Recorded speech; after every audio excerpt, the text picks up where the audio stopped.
Meu pai vendeu a casa que herdei e disse que o dinheiro seria usado para pagar as férias do meu irmão. Eu ri.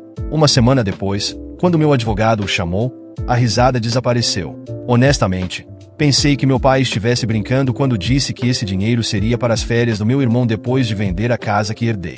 Até ri. Mas, uma semana depois, quando meu advogado ligou para ele, não havia mais espaço para riso. Aquela casa significava tudo para mim. Não era apenas uma propriedade deixada no testamento da minha avó. Era onde passei a maior parte da minha infância. Onde me sentia seguro quando as coisas ficavam difíceis com meus pais. Minha avó era a única na família que realmente se importava comigo.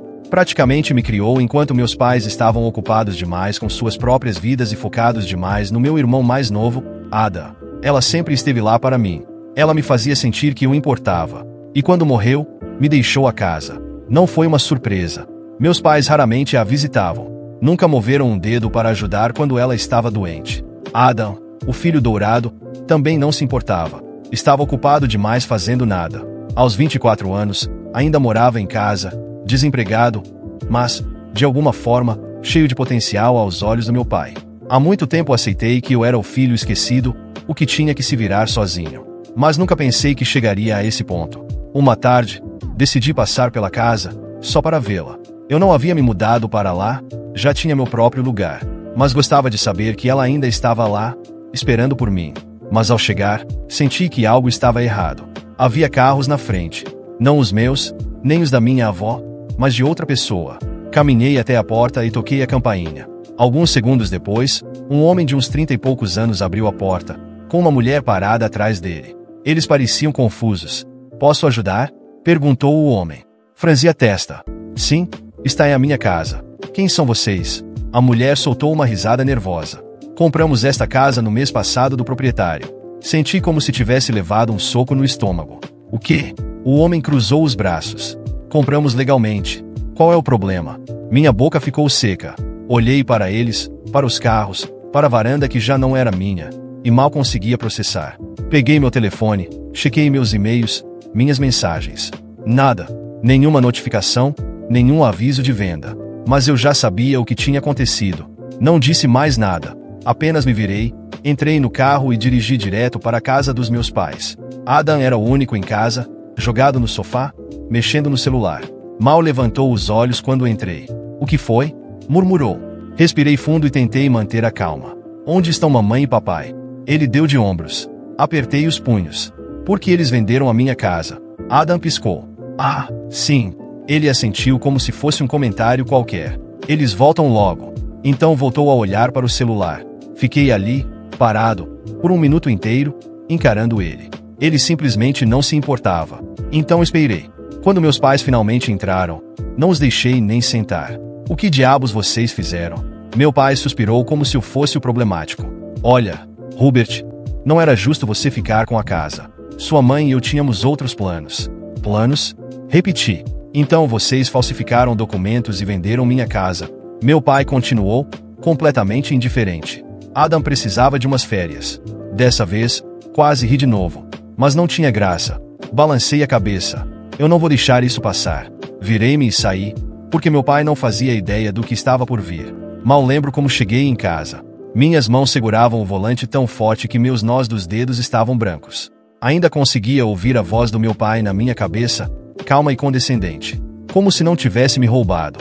Como se não fosse nada demais. Adam precisava de umas férias. Precisava de um carro. Enquanto isso, a casa da minha avó, o único lar de verdade que já tive, se foi. Estacionei na frente do meu apartamento e fiquei ali por um tempo.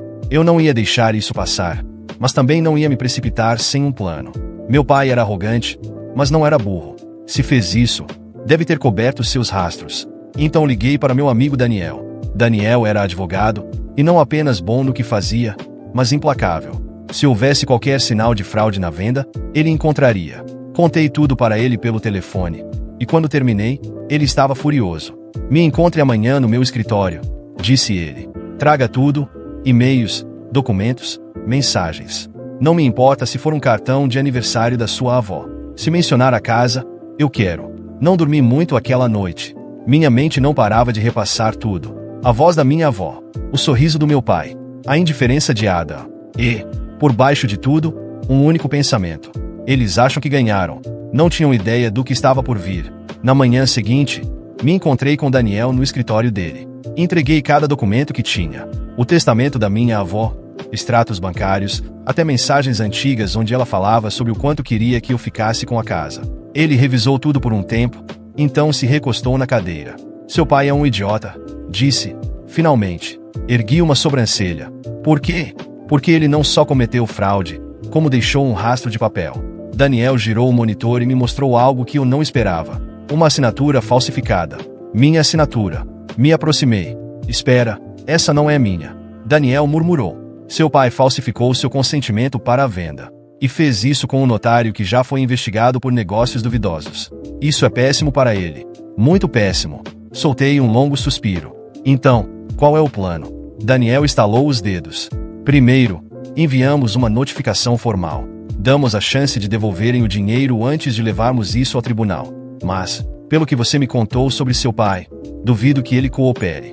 Nem em 1 milhão de anos, murmurei. Então, processamos. E se ele não puder pagar, terá que abrir mão dos bens. A casa, as economias, tudo. Assenti, sentindo algo que não sentia há tempos. Satisfação. Vamos fazer isso. Naquela noite, saí do escritório de Daniel sentindo algo diferente. Ainda estava furioso, mas agora minha raiva tinha um propósito. Meu pai achava que podia passar por cima de mim, como sempre fez. Achava que eu engoliria esse roubo como engoli tantas outras coisas ao longo da vida. Mas desta vez, não. Voltei para casa e sentei no sofá, encarando os papéis que Daniel me entregou. A assinatura falsificada me encarava de volta. Meu próprio nome rabiscado por alguém que não era eu. Senti o sangue ferver. Meu pai nem ao menos teve o trabalho de encobrir bem os rastros. Isso tornava tudo ainda mais revoltante. Ele não só me traiu, ele fez isso sem um pingo de medo ou hesitação, acreditando que eu nunca reagiria. O telefone vibrou ao meu lado. Era minha mãe. Ignorei. Minutos depois, outra ligação. E depois outra. Ela sabia. Meu pai sabia. Daniel já devia ter enviado a notificação formal. Quando o telefone tocou pela 4ª vez, atendi. O que você fez? Foi a primeira coisa que minha mãe disse, a voz carregada de frustração. Sorri, sem humor. Engraçado. Era exatamente o que eu ia perguntar. Hubert, pelo amor de Deus, você quer mesmo levar isso adiante? Quero. Ela soltou um suspiro exasperado, como se eu fosse a pior pessoa do mundo por não simplesmente deixar passar o roubo da minha herança. Você está exagerando. Eu estou exagerando. Repeti, incrédulo. Me levantei, incapaz de ficar parado. Vocês venderam a casa que a vovó me deixou e usaram o dinheiro para bancar as férias do Ada. E eu estou exagerando? Ela ficou em silêncio por alguns segundos. Quando falou novamente, sua voz tinha aquele tom passivo-agressivo que eu conhecia tão bem. Seu irmão precisa dessas férias. Ele está estressado. Ri. Um riso curto, seco, repleto de incredulidade. Estressado? Do quê? De passar os dias jogado no sofá enquanto vocês fazem tudo por ele? Hubert, não, chega. Já sei onde isso vai dar. Você vai me dizer que Adam é mais novo, que precisa de apoio, que eu sou independente e deveria entender. Mas sabe de uma coisa? Eu entendi. Faz tempo. Entendi que, para vocês, eu sempre fui um detalhe. Minha mãe ficou quieta. Então, num tom mais frio, disse: você está colocando sua família contra a parede por causa de uma casa. Vocês colocaram minha família contra a parede quando me roubaram. Ela suspirou mais uma vez. Seu pai vai resolver isso. E desligou. Joguei o telefone no sofá e esfreguei o rosto, tentando conter a raiva. Mas era impossível. Resolvi sair de casa para esfriar a cabeça. Dirigi sem rumo, tentando colocar os pensamentos em ordem. No fundo, eu sabia o que meu pai faria. Ele tentaria me manipular, como sempre fez. Tentaria inverter a situação, me fazer sentir culpa, me fazer parecer ingrato. Mas desta vez, eu não ia cair. Na manhã seguinte, Daniel me mandou uma mensagem pedindo que eu fosse até o escritório. Cheguei lá e encontrei-o com um olhar afiado. Seu pai respondeu à notificação. E o que ele disse? Daniel jogou um papel na minha frente. Peguei e comecei a ler. Meu pai estava tentando argumentar que a casa não era realmente minha, que a venda foi feita dentro da lei e que qualquer reclamação minha era apenas uma tentativa de causar problemas na família. Uma tentativa de causar problemas na família. Tive que respirar fundo para não socar a mesa. Ele é inacreditável. E burro. Daniel se recostou na cadeira, sorrindo de lado. Porque ele não contava que eu encontraria isso. Ele girou o monitor de novo e mostrou outro documento. um comprovante de transferência bancária. E daí que essa transferência foi feita diretamente para a conta de Adam. Todo o dinheiro da venda da casa. Cada centavo. Meus olhos se arregalaram.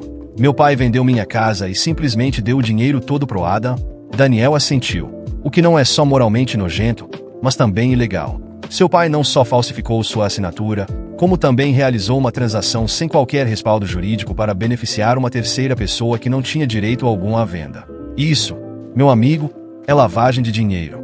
Fiquei olhando para a tela, absorvendo a informação. Isso significa que não estamos apenas falando de um processo civil. Se levarmos isso adiante, seu pai pode ser investigado criminalmente. Meu coração acelerou. Eu queria isso. Sim, eu queria cada centímetro de consequência para ele. Vamos continuar? Disse, firme. Daniel sorriu. Sabia que você ia dizer isso.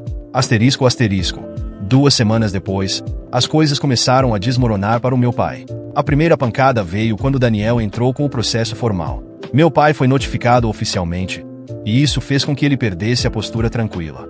De repente, começaram a aparecer mensagens dele no meu telefone. Primeiro, tentativas de conversa. Depois, ameaças veladas. Quando não respondi, ele passou para o desespero. Minha mãe me ligou, implorando para que eu reconsiderasse. Disse que eu estava destruindo a família.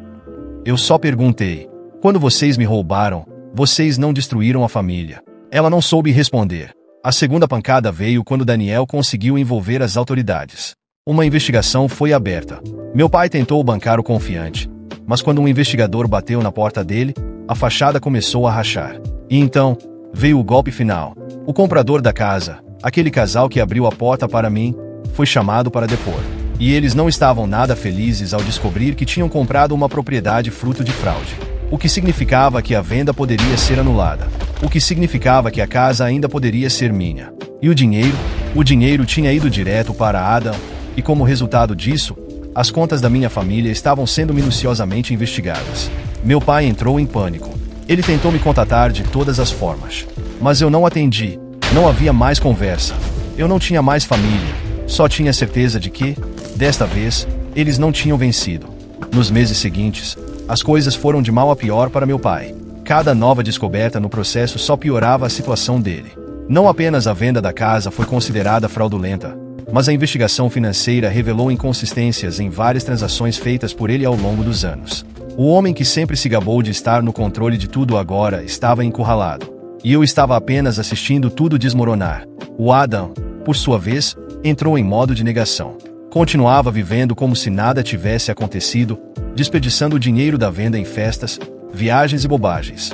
Mas quando as autoridades começaram a vasculhar a conta dele, a realidade bateu forte. O dinheiro precisava ser devolvido. Só que Adam já tinha torrado boa parte. E como a quantia que recebeu era fruto de fraude, ele também não sairia ileso. Meu pai tentou desesperadamente evitar a ruína. Primeiro, entrou em contato comigo, tentando negociar. Depois, partiu para chantagens emocionais. Quando isso não funcionou, começaram as ameaças diretas. Você vai se arrepender de fazer isso com a sua própria família, ele disse em uma mensagem de voz, a voz carregada de raiva. Eu apenas repassei tudo para Daniel. Meu pai achava que, com tempo suficiente, eu cederia. Achava que meu senso de culpa acabaria me dominando. Só que dessa vez, ele estava errado. Pela primeira vez, ele não estava no controle. E eu queria ter certeza de que ele soubesse disso. A primeira grande consequência veio quando o tribunal finalmente anulou a venda da casa. Os compradores não tiveram escolha a não ser devolvê-la, já que adquiriram a propriedade de forma irregular. Eles estavam furiosos, mas essa não era minha culpa. A casa era minha novamente. Lembro-me do dia em que entrei lá depois de tudo isso. Passei os dedos pelas paredes, sentindo a textura, inalando o cheiro familiar. Havia sinais da presença do casal que morou ali por um tempo, mas isso não importava. A essência da minha avó ainda estava ali, e eu ia recuperar tudo. Mas minha vingança ainda não estava completa. Meu pai tentou alegar que não tinha como devolver o dinheiro porque Adam já havia gasto quase tudo. O tribunal não se importou. Se ele não tinha o dinheiro, teria que pagar com bens. E o que isso significava? Que ele teria que vender a própria casa para quitar a dívida. A ironia não passou despercebida. No dia em que a casa da minha infância voltou oficialmente para mim, a casa dos meus pais foi colocada à venda. Eles tentaram desesperadamente evitar isso, mas não havia saída. O dinheiro que roubaram era ilegal. Então, O impensável aconteceu. Adam teve que arrumar um emprego. Não um emprego luxuoso, não um cargo confortável, não uma oportunidade especial criada pelo meu pai. Ele teve que se virar. E pela primeira vez na vida, ninguém estava lá para resgatá-lo. Ele me ligou uma vez, não para pedir desculpas, não para reconhecer o que fez, apenas para dizer: você destruiu nossa família. Eu ri. Não, Adam. Só devolvi o favor. E desliguei. Meu pai perdeu tudo. A casa, a estabilidade financeira, a reputação. Quando o processo criminal avançou, a defesa dele foi patética. Tentou alegar que não sabia que precisava do meu consentimento para vender a casa. Tentou argumentar que era só um mal-entendido. O juiz não se comoveu. Ele foi condenado. A pena não era longa, mas suficiente para que ele soubesse que suas ações tinham consequências. Minha mãe tentou se distanciar do caso, mas não conseguiu. Com a casa vendida, teve que se mudar para um apartamento menor, longe do estilo de vida confortável que sempre teve. E eu voltei para a casa da minha avó, não porque precisava, mas porque queria. Fiz pequenas reformas, mas mantive muitas coisas do jeito que ela gostava. Todas as memórias estavam lá. E agora, não havia mais ninguém para tirá-las de mim. Na primeira noite depois que tudo acabou, sentei na varanda, sentindo o vento frio da noite. Peguei uma taça de vinho e encostei a cabeça na cadeira de balanço que um dia foi da minha avó. E pela primeira vez em muito tempo, sorri. Eles achavam que tinham vencido. Mas, no final, fui eu quem ganhou.